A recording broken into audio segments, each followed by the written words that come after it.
وَرَفَعْنَا لَكَ ذِكْرَكَ۔ عالم ارواح میں تذکرہ تو پیغمبر مصطفیٰ کا، ابراہیم علیہ السلام کی دعا میں تذکرہ تو پیغمبر مصطفیٰ کا، عیسیٰ علیہ السلام کی انجیل میں تذکرہ تو پیغمبر مصطفیٰ کا، عرش پہ تذکرہ تو پیغمبر مصطفیٰ کا، فرش پہ تذکرہ تو پیغمبر مصطفیٰ کا، کلمے میں تذکرہ تو پیغمبر مصطفیٰ کا، اذان میں تذکرہ تو پیغمبر مصطفیٰ کا، اقامت میں تذکرہ تو پیغمبر مصطفیٰ کا، نماز میں تذکرہ پیغمبر مصطفیٰ کا، جنازے میں تذکرہ پیغمبر مصطفیٰ کا۔ وَرَفَعْنَا لَكَ ذِكْرَكَ، اللہ تو نے پیغمبر مصطفیٰ کی عظمت کو کس طرح بلند کیا ہے، دنیا کے اندر کریا کریا میں، بستی بستی میں، نگر نگر میں، شہر شہر میں، ملک ملک میں، جہاں جہاں بھی مشرق ہو، مغرب ہو، شمال ہو، جنوب ہو، جہاں جہاں اے میرے مصطفیٰ میرا تذکرہ ہوگا وہاں وہاں تیرا بھی تذکرہ ہوگا۔ وَرَفَعْنَا لَكَ ذِكْرَكَ، اس نبی صلی اللہ علیہ وسلم کی کوئی گستاخی کرے، اس نبی صلی اللہ علیہ وسلم کے بارے میں کوئی برے الفاظ استعمال کرے،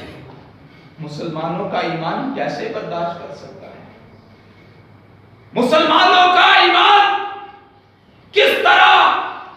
آپے سے باہر نہیں نکل سکتا؟ مسلمانوں کو للکارا گیا، اور ملک پاکستان، یہ ملک پاکستان جو اسلامی ریاست لا الہ الا اللہ کی بنیاد پہ حاصل جو کیا گیا ملک کو ملک پاکستان،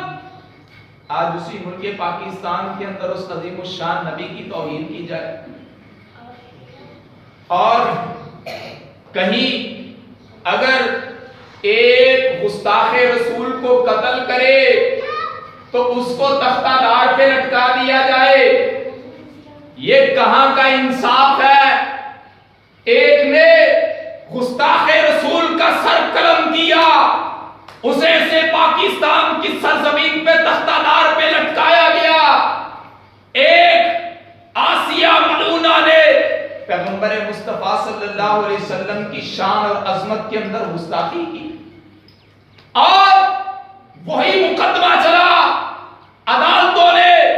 سزائے موت سنا دی، پھر 9 سال بعد جا کے سپریم کورٹ کا جج وہ آسیہ ملعونہ کو رہا کر رہا ہے۔ کہاں کا انصاف ہے؟ کہاں کا انصاف؟ اور پھر کیا کہا گیا؟ وقت کی ریاست کے حاکم نے کہا، اس نے کہا پاکستان کا آئین قرآن و سنت کے تابع ہے، لگتا ہے اس کو قرآن و سنت کے معنی کی بھی تک سمجھ نہیں لگی ہے، وگرنہ وہ یہ زبان سے الفاظ کہتا ہوا دکھائی نہ دیتا، کبھی نہ کہتا یہ چند لوگ ہیں، چند لوگ، اگر یہ نکلیں گے تو ہمیں اپنی ذمہ داری بھی نبھانا آتی ہے، کبھی وہ اتنے سخت الفاظ استعمال نہ کرتا، کبھی بھی وہ اس طرح ایکشن نہ لیتا، باتیں نہ کرتا، اگر چند لوگوں نے یہ بات کی تھی۔ اور بھائیو یہ مسلمانوں کے ایمان کا مسئلہ ہے، اور سن لو دنیا کے رہنے والے باسیوں، امام الانبیاء کی عزت و عظمت اور حرمت کے لیے یہ وہ مسلمان ہیں کہ جو اپنے سینوں کو اللہ تعالیٰ کے فضل و کرم سے اپنی چھاتیوں کو گولیوں سے چھنی کروانا جانتے ہیں، جو یہ وہ شیدائی ہیں، پیغمبر مصطفیٰ کے وہ دیوانے ہیں، پیغمبر مصطفیٰ کے وہ پروانے ہیں، جو رسول اللہ صلی اللہ علیہ وسلم کی حرمت کے لیے اپنی جانوں کو کیا تو اپنی گردنیں بھی کٹوانا ثابت سمجھتے ہیں۔